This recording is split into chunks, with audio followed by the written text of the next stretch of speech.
Assalamualaikum warahmatullahi wabarakatuh.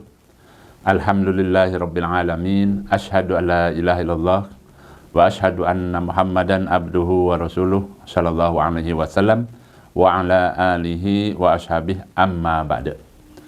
Bapak Ibu yang dirahmati Allah, kembali di sini Abah akan memberikan beberapa bimbingan, beberapa tips terkait dengan pelaksanaan ibadah umroh, khususnya untuk keberangkatan ya, di akhir November, Desember, Januari, dan Februari.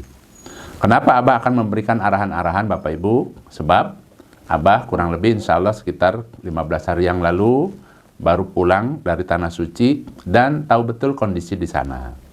Nah, untuk itu di sini Abah akan jelaskan ya supaya Bapak Ibu yang akan berangkat umroh di bulan November akhir, Desember, Januari, dan Februari supaya hati-hati di dalam menjaga kondisi fisiknya agar Bapak Ibu lancar ibadahnya. Adapun di sana pada saat Abah yang berada di Tanah Suci itu sedang peralihan cuaca dari panas ke musim dingin. Dan perlu diketahui Bapak Ibu, untuk cuaca di Tanah Suci antara Makkah dan Madinah itu umumnya lebih dingin di Madinah. Bahkan sepengetahuan Abah, pada saat siang hari ya, di bulan akhir November, Desember, Januari, Februari tersebut suhunya sekitar 20 sampai 25 derajat. Itu di Madinah pada siang hari. Bagaimana dengan malam harinya? Malam harinya diperkirakan puncaknya itu adalah musim dingin, yaitu bisa mencapai ya, 8 derajat sampai dengan 15 derajat. Bahkan mungkin bisa lebih dingin lagi. Dan puncaknya itu insya Allah ada di akhir Desember sampai awal Januari. Itu biasanya puncak musim dingin. Nah, untuk itu ada beberapa barang yang perlu disiapkan. Yang pertama, silahkan Bapak Ibu ya, supaya membawa jaket yang tebal atau semacam sweater. Ini ya, wajib dibawa. Kenapa? Karena di pesawatnya pun kalau pada saat di luar hujan, kita lagi naik pesawat kemudian hujan, AC-nya itu tambah dingin, yang Abah rasakan seperti itu. Dan untuk jaket ini Bapak Ibu jangan dimasukkan ke koper yang besar itu, koper bagasi jangan, tapi langsung saja pada saat akan berangkat supaya dipakai. Jadi dipakai di pesawatnya, dipakai juga pada saat berada di Mekah Madinah. Khususnya biasanya Abah itu pakai jaket itu adalah pada saat sholat malam. Ya, contoh misalnya di Madinah, bangun jam 2, jam 3 sudah bisa berangkat ke masjid, itu Masya Allah dinginnya. Ya, jangan lupa bawa jaket yang tebal. Kemudian untuk laki-laki ya, bisa membawa sorban. Nah, sorban ini tujuannya untuk dililitkan di leher. Nanti pada saat di Madinah itu Masya Allah dinginnya. Ya, untuk menghangatkan leher. Ya, bisa digunakan seperti itu. Atau barangkali ibu-ibunya juga bisa membeli syal. Ya, tujuannya sama, untuk menghangatkan. Kemudian bisa membeli topi kupluk ya, untuk menjaga kepala, terutama biasanya telinga itu Masya Allah ya, dingin sampai ke sini. Nah, itu supaya tetap hangat. Ya. Nah, untuk topi kupluk ini Bapak Ibu bisa dipakainya itu kalau umpamanya pada saat akan berangkat tidak mau pakai. Di sini Abah ingatkan pada saat pulangnya lebih baik pakai. Maksudnya pulang pada saat nunggu di bandara, biasanya dinginnya Masya Allah. Ya, di bandara jedahnya silahkan ya, Abah ingatkan selain nanti dipakai pada saat ke masjid, juga dipakai pada saat kepulangan. Kemudian siapkan kaos kaki. Nah, untuk kaos kaki jangan bawa satu ya, terlebih biasanya kalau wanita.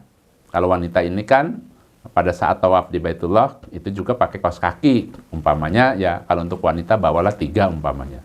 Kalau laki-laki ya umpama 2 ya, untuk cadangan. Yang 1 untuk cadangan. Selanjutnya jangan lupa bawa sarung tangan. Ya, sarung tangan ya cukup 1 lah. Kemudian bisa disiapkan membawa masker. Nah, Untuk cuaca dingin ini, Abah pernah Bapak Ibu ya merasakan di Madinah itu pada saat ya selesai sholat subuh itu kan sudah terang. Tapi kalau kita bicara dengan orang lain itu sampai mengeluarkan semacam apa sih ya namanya asap, tapi asap dingin maksudnya apalah semacam itu. Saking dinginnya, Masya Allah. Nah kemudian ini penting Bapak Ibu ya, diusahakan membawa krim pelembab. Sebab nanti di sana insya Allah ya yang sudah-sudah itu bibir jadi kering, kemudian telapak kaki jadi kering, kemudian jadi pecah-pecah, kemudian kulit ya baik itu kulit kaki, tangan itu biasanya ya kalau bahasa Jakarta itu busik. Jadi kering, bahkan Abah pernah merasakan ya, itu dari pori-pori itu keluar darah kering, saking dinginnya itu di Madinah. Ya, pernah merasakan karena memang pada saat itu puncaknya musim dingin. Nah, untuk itu tadi yang Abah sampaikan ini supaya disiapkan. Ya, Abah ulangi, bawa jaket. Kalau laki-laki bawa sorban, kalau wanita ya silakan bawa sal. Kemudian topi kupluk, kaos kaki, sarung tangan, masker. Jangan lupa bawa pelembab, ya, krim pelembab atau biasa kalau Abah biasa mereknya Vaseline. Nah itu dioleskan di sini ya, di bibir kalau mau tidur nih, kemudian oleskan di telapak kaki, terutama yang belakang. Nah itu tujuannya apa? Kalau sudah pecah belah-belah, itu sakit masalah. Jalan itu kesulitan. Karena kemarin jamaah Abah juga ada, ya bapak-bapak, jadi sampai tidak bisa jalan beberapa hari. Ya, pada saat Abah kasih tahu, kemudian tiap malam diolesi yang namanya Vaseline. Alhamdulillah ya mungkin 3 harian lah baru bisa kembali berjalan ya, sampai merangkak sulit untuk jalan Bapak Ibu. Nah itu kalau sudah terkena kakinya itu pecah-pecah ya, khususnya tadi yang belakang, jadi kering kemudian pecah-pecah. Dan perlu diketahui Bapak Ibu, walaupun dingin baik itu di Madinah dan Mekah, cuacanya itu beda dengan di Indonesia dinginnya. Nah, kalau di Indonesia itu kelembabannya bisa dikatakan basah. Tapi di sana walaupun musim dingin tapi kering, udaranya itu kering. Kalau di kita kan kalau musim dingin, cucian itu lama keringnya. Kalau di sana tetap, maksudnya ya tetap cepat keringnya walaupun musim dingin. Itu bedanya. Kemudian di sini Abah mengingatkan kembali obat-obatan yang perlu disiapkan pada saat umroh di musim dingin. Yang pertama obat flu, ya obat flu diantaranya kalau Abah itu cocok dengan obat namanya Paratusin, ya atau juga silakan ibu siapkan ya obat batuk demam. Nah itu mana yang cocok kira-kiranya bisa dibawa. Yang kedua paracetamol, ya atau obat sakit kepala. Kalau Abah biasanya mereknya Bodrex, ada Bodrex ekstra biasanya. Kemudian lanjut yang ketiga, ya tadi bawa obat batuk ya, yang cair. Kalau obat batuk yang cair itu dimasukkannya ke koper bagasi, koper yang besar. Ya, beli aja obat batuk yang agak besaran, boleh dimasukkan ke situ. Ya, yang penting umpamanya kalau khawatir pecah, ya supaya dibawa dengan kardusnya, kemudian dililit dengan kain. Kemudian lanjut yang kelima, bawa krim untuk pegel-pegel. Kalau Abah biasa Canterpen. Selanjutnya yang keenam, yang cocok itu bawa koyo. Biasanya itu setelah melaksanakan umroh yang wajib, itu badan rasanya Masya Allah, itu kaki pegelnya kayak apa, silahkan bisa ditempel betisnya, pahanya pakai koyo kalau Abah biasanya. Koyo yang biasa saja, ya salon pas apa-apa ya mereknya. Kemudian yang ketujuh tadi ya bawa Vaseline ya atau pelembab. Bahkan ada ya yang namanya untuk pelembab bibir. Ya. Yang kedelapan yaitu pelembab bibir. Jadi semacam lipstick, tapi itu khusus untuk supaya tidak retak-retak. Kalau udah retak-retak Bapak Ibu, itu makan juga susah. Ya. Jadi ininya belah-belah biasanya. Nah, usahakan ya selalu memakai pelembab bibirnya. Kemudian bisa juga obat ya pereda sakit Demam itu biasa Abah bawa mereknya Dolo biasanya. Ya, ini cocok-cocokan ya. Ini hanya tips dari Abah saja. Kemudian jangan lupa yang ke-10 membawa vitamin. Dan untuk vitamin ini, ya barangkali ini Bapak Ibu ingin tahu ya, apa yang biasa Abah bawa. Yang pertama Abah biasa bawanya itu Imbos. Kemudian juga Abah bawa Enervon C. Nah, itu ya. Mana yang cocok silahkan pilih salah satu boleh. Kemudian lanjut yang ke-11 bawa obat alergi. Ini jangan lupa. Ada saja jamaah-jamaah Abah itu karena di musim dingin ya, itu yang menyebabkan alergi, gatal-gatal, bentol-bentol, mukanya sampai bengkak-bengkak ya. Tempo hari padahal Abah itu bawa jamaah di bulan November. Ya, November akhir. Pas lagi peralihan. Ternyata masuk ke kota suci Mekah, jamaah-jamaah itu ada beberapa jamaah merasa gatal-gatal ya. Jadi alergi lah seperti itu. Obatnya apa Abah? Abah biasa bawa Insidal atau bisa juga Cetirizine. Untuk persiapan khawatir tiba-tiba nyampe sono gatal-gatal. Karena kan tadi ya peralihan, apalagi kalau sudah musim dinginnya. Jadi ingat ya, puncak musim dingin di tanah suci Mekah Madinah yaitu bulan Desember ya, khususnya yang akhir sampai awal Januari, itu biasanya seperti itu insya Allah. Hanya saja ya, untuk persiapan-persiapan, walaupun berangkatnya di bulan sekarang ini November, itu sudah masuk musim dingin. Ya, seminggu yang lalu itu Mekah itu bahkan sampai banjir. Yang namanya ya, pelataran masjid itu sampai genangan airnya banyak sekali, masya Allah.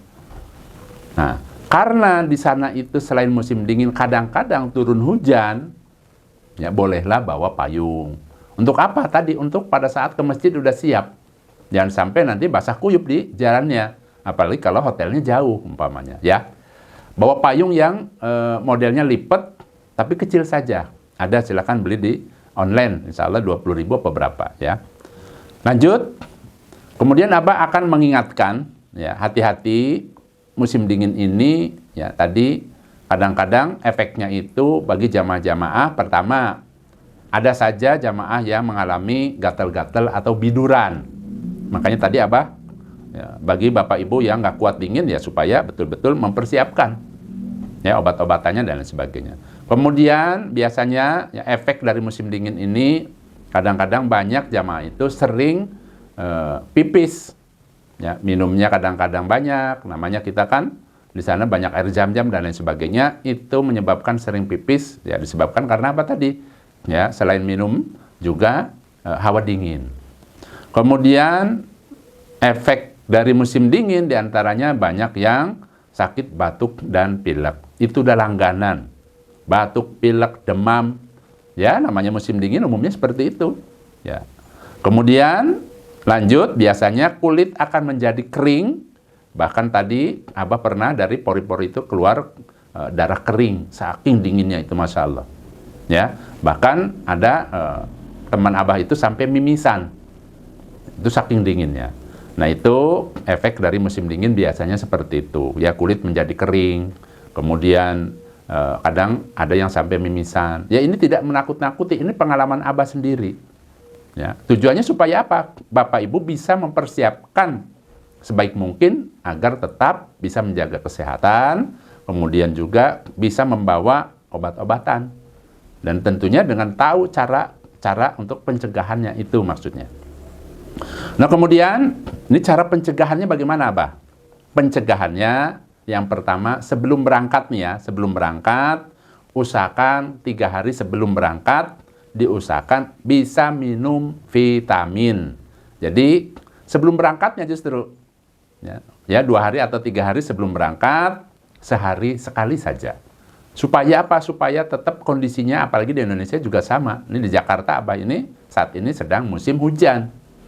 Ya, kalau Abah cocoknya itu ya Imbos, kalau enggak Renovit biasanya. Ya, sehari 1 menjelang keberangkatan. Jadi nanti pada saat berangkat juga sama ya. Pada saat, taruhlah 2 hari sebelum berangkat sudah minum sehari sekali, kemudian pada saat akan berangkat, Kemudian di sana itu biasanya kegiatannya kan Masya Allah, jangan lupa ya, minum vitamin sehari sekali. Kemudian dari sekarang usahakan perbanyak gerak. Usahakan sering-seringlah jalan kaki. Ini sebelum berangkat. Supaya apa? Supaya betul-betul kakinya itu terlatih, otot-ototnya jadi kuat. Nih, Abah infokan ya. Jarak hotel, nih hotel yang ada di Mekah umpamanya diambil tengahnya saja. Yang cukup dekat itu umpamanya jaraknya 500 meter. Kadang-kadang biro travel itu membuat paket ya, umroh, itu perkiraannya itu dari hotel sampai ke pekarangan. Maksudnya pekarangan Masjidil Haram, tidak langsung ke depan Ka'bahnya. Itu jaraknya. Makanya nih Abah perkirakan ya, diambil yang sedangnya saja. Terkadang kalau hotelnya bintang 3, yang pilihannya itu misalnya yang di daerah Misfalah, itu lebih dari 500 meter kalau umpamanya ingin sampai betul-betul di pelataran Ka'bahnya, bukan masjid ya. Karena kalau kita baru sampai di pelataran depan masjid, ke dalam lagi itu jalan jauh lagi. Ya, Abah ulangi, ini umpamanya jarak hotel ke masjid 500 meter, berarti kita berjalan tuh setengah kilo. Kemudian ya, tawaf di Baitullah ini diumpamakan ya, membludak. Karena perkiraan Abah, kalau untuk bulan-bulan sekarang, ya, Bapak Ibu umpama milih paketnya di bulan saat ini nih, November akhir, Desember, Januari, itu lagi full, lagi penuh-penuhnya. Kenapa? Karena ya, bulan Desember dan Januari awal ini termasuk hari libur internasional. Sehingga negara-negara dari tetangga Saudi itu banyak yang umroh. Bahkan warga Saudinya juga banyak yang umroh. Sehingga membludak biasanya. Insya Allah seperti itu. Nah, kembali ke tadi jarak tawaf. Diperkirakan 7 putaran itu 2 km. Ini umpamanya. Ya, umpamanya kalau rombongannya itu orang tua, biasanya Abah itu tidak terlalu mendekat karena khawatir kegencet. Makanya tadi ya diperkirakan 7 kali 300 meter umpama ya. Satu putaran umpamanya 300 meter aja udah 2,1 km. Kita bulatkan jadi 2000 meter atau 2 kilo. Nah, kemudian sa'i, ya, sa'i Safa Marwah, ya. Antara Safa dan Marwah itu kurang lebih 450 meter kali 7. Itu 3 km lebih. Kita bulatkan saja 3 km atau 3000 meter. Kemudian setelah selesai sa'i kan pulang ya, pulang kembali ke hotelnya, tempat menginapnya. Kurang lebih tadi 500 meter. Totalnya ya, berangkat berjalan dari hotel 500 meter. Tawaf 2000 meter. Berarti sudah 2500. 2500 meter maksudnya. Sa'i 3000 meter. Berarti 5500 meter. Pulang lagi ke hotel 500 meter. Berarti total berapa? 6000 meter atau 6 kilometer. Ini perkiraan. Ya, perkiraan. Berarti Bapak Ibu pada saat pelaksanaan ibadah umrohnya itu membutuhkan kondisi fisik yang betul-betul prima. Dan untuk pelaksanaan ibadah umroh ini bisa dikatakan 90% di dalam pelaksanaannya itu fisik. Jadi fisik ini betul-betul sebagai pelaksanaannya. Ya, jadi ibadah fisik. Untuk itu usahakan ya, mumpung masih ada waktu, silakan Bapak Ibu biasakan untuk berjalan. Contoh misalnya hari ini ya 1 kilo umpamanya, besok tambahin lagi 1,5, besoknya lagi jadi 2 kilo. Terus diusahakan sampai kuat 6 kilometer. Nanti terus diulang-ulang, nanti insya Allah tadi nanti otot-ototnya sudah terbiasa. Itu maksudnya ya, dijaga betul-betul kondisi fisiknya. Selanjutnya, usahakan istirahat yang cukup. Ya, tidurnya jangan terlalu malam. Ya, usahakan seperti itu. Kenapa? Karena antara jam 11 malam sampai jam 1 malam, ini kondisi di Abah kan tinggalnya di Jakarta, itu organ tubuh itu butuh istirahat. Antara jam 11 sampai jam 1 malam. Makanya diusahakan jam 10 sudah bisa istirahat, bisa tidur. Ya.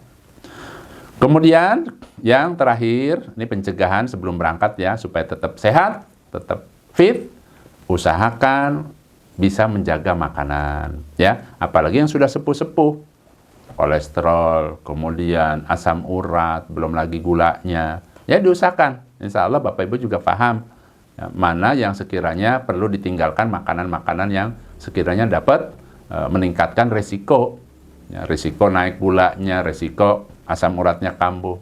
Ya silahkan dijaga makanannya. Nah kemudian dari keseluruhan ini, Abah akan memberikan tips dari Abah. Yang pertama, nanti nih ya, pada saat akan berangkat dan nanti di sana, di Tanah Suci, hindari minum dingin. Ingat ya, kenapa? Walaupun Bapak Ibu kuat dingin, tetapi cuaca di sana itu beda. Ya, kenapa bedanya? Ya tadi, cuacanya di sana dengan di Indonesia, kelembabannya itu berbeda. Di sana itu, ya, dinginnya dingin kering, ya, sehingga ya tadi ya ada perbedaan-perbedaan. Intinya usahakan jangan minum dingin. Itu. Yang kedua, ya, jangan makan gorengan. Ya, baik sebelum berangkat, ya, termasuk pada saat berada di Tanah Suci, gorengan hindari. Ya, terutama sekali pada saat berada di restoran, di hotel Bapak Ibu, insya Allah yang namanya kerupuk selalu tersedia di menu Indonesia. Hindari itu. Terkadang sangat menggiurkan Bapak Ibu. Ya. Nah, rata-rata yang namanya kerupuk itu kan digoreng. Ya, minyaknya banyak. Nah, itu diantara penyebab yang menyebabkan batuk. Ya. Ingat pesan Abah, hindari kerupuk. Ya. Jangan sampai ke bawah nafsu. Ya, keinginannya besar sehingga tetap dilanggar, ya resikonya tadi, gatal lehernya nantinya. Insya Allah seperti itu. Kemudian usahakan ya pada saat Bapak Ibu berada di Tanah Suci, hatinya supaya bahagia, perbanyak syukur kepada Allah. Banyak orang berkeinginan untuk haji atau umroh, tetapi kalau memang Allah belum panggil, maka sampai kapanpun dia ya, ada saja halangannya, walaupun dia kepengen banget. Apalagi yang memang tidak ada pemikiran untuk datang ke sana. Untuk itu, karena ini merupakan qadarullah, panggilan dari Allah, masalah haji dan umroh ini, bagi Bapak Ibu yang bisa sampai ke Tanah Suci untuk melaksanakan ibadah umroh, perbanyak syukur. Dengan cara bagaimana? Dengan cara hatinya bahagia, kemudian dipersungguh amalan-amalannya mumpung berada di Tanah Suci. Ya, pegel-pegel dikit, jangan ngeluh. Semangat terus, persungguh ibadah. Ya. Selain itu juga ingat, ya, kelipatan pahala di Tanah Suci itu berlipat-lipat. Ya, terutama di Masjidil Haram pada saat Bapak Ibu sholat. Itu lipatannya sampai 100.000 lipatan dibandingkan kita ibadah di tanah air. Luar biasa, manfaatkan Bapak Ibu ya. Belum lagi amalan-amalan yang lainnya, itu pahalanya sampai lipatan 100.000 lipatan pada saat berada di kota Mekah. Nah, selanjutnya, usahakan setiap amalan, jangan lupa ya, supaya diniati karena Allah. Supaya terlintas di dalam hatinya, apa saja yang akan dilaksanakan, niatkan kepada Allah, ya, yaitu niati karena Allah. Mintalah pengampunan kepada Allah, mintalah pahala kepada Allah, niatkan mencari rahmatnya Allah. Itu ya. Jadi, apapun amalannya, kalau Bapak Ibu tidak karena Allah, maka akan sia-sia. Untuk itu Abah ingatkan, jangan lupa niatkannya bagaimana? Adanya di dalam hati. Niat itu urusan hati Bapak Ibu, bukan di mulut. Mulut bisa aja berbicara apa, tapi hati yang dicatat itu adalah hatinya. Makanya tadi setiap amalan supaya diniati karena Allah di dalam hatinya. Ya. Nah, kemudian yang kelima, hindari sifat riya. Ya. Usahakan ya, pada saat Bapak Ibu dari mulai berangkat sampai nanti kepulangan, jaga hatinya, luruskan hatinya supaya selalu karena Allah,